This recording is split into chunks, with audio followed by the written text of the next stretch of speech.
How's it going YouTube? This is Matt Does Fitness and this is 10 tips for bigger biceps. Now before I start, this video is going to be split into two parts purely because otherwise it will be stupidly long and it will take me like 6 hours to upload. Okay, so when you've seen the first part, just go down to the description, there'll be a link to the second part in there, just click on that, carry on watching.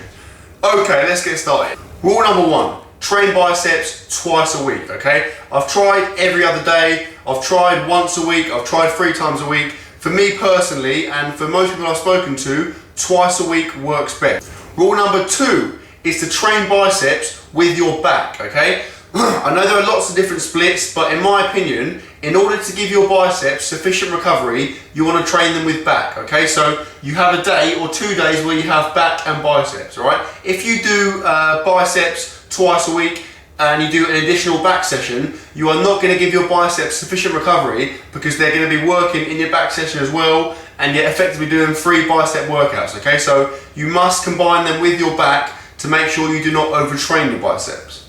Right, rule number 3. When you train them with your back, most of the time you're going to do biceps at the end, okay? So you'll do back first, followed by biceps. However, in order to get a good quality biceps workout, you've got to do it first thing. So I would recommend at least once every 2 weeks doing biceps first.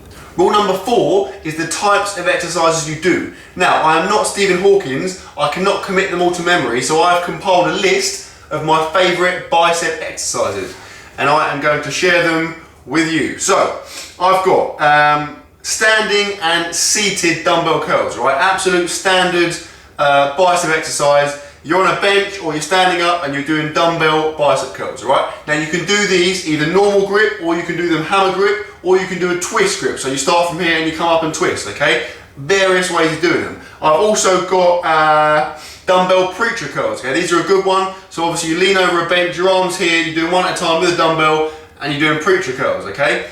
I've also got incline dumbbell curls. So you set your bench to about 30 to 40 degrees, you let your arms hang down and you do dumbbell curls that way. Again, you can do those standard or you can do them hammer curls. I've also got spider arm curls. So that is where you're gonna set a bench to an incline, you're gonna lie over it, you're gonna let your arms hang down and you're gonna curl up this way, okay? You can do those with dumbbells, you can do them with a standard bar or a W bar, whatever you like, try them all.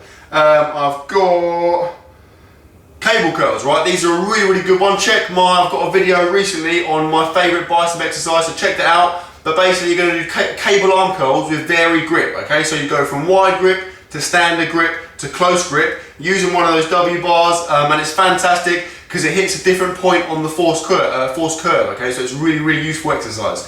What else have I got?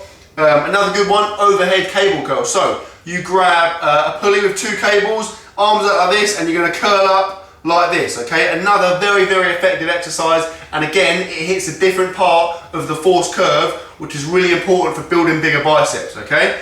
What else have we got? Bicep 21, so again, I've done a video on this, 21s for biceps, check it out. Basically, 7 bottom half reps, 7 top half reps, 7 full reps, and again, you can do it with dumbbells or a W bar or a standard bar or a broomstick, whatever you want to use, up to you. And finally, is standard standing W bar curl. Rule number 5. What you're going to do is you're going to look at your bicep list, your list of bicep exercises, and every session you're going to pick probably 3 to 6 exercises and you're going to use those exercises, right? It is absolutely key that you don't use the same ones every time. Right, that was the end of part 1. For part 2, just scroll down to the description and click the link. See you in a minute.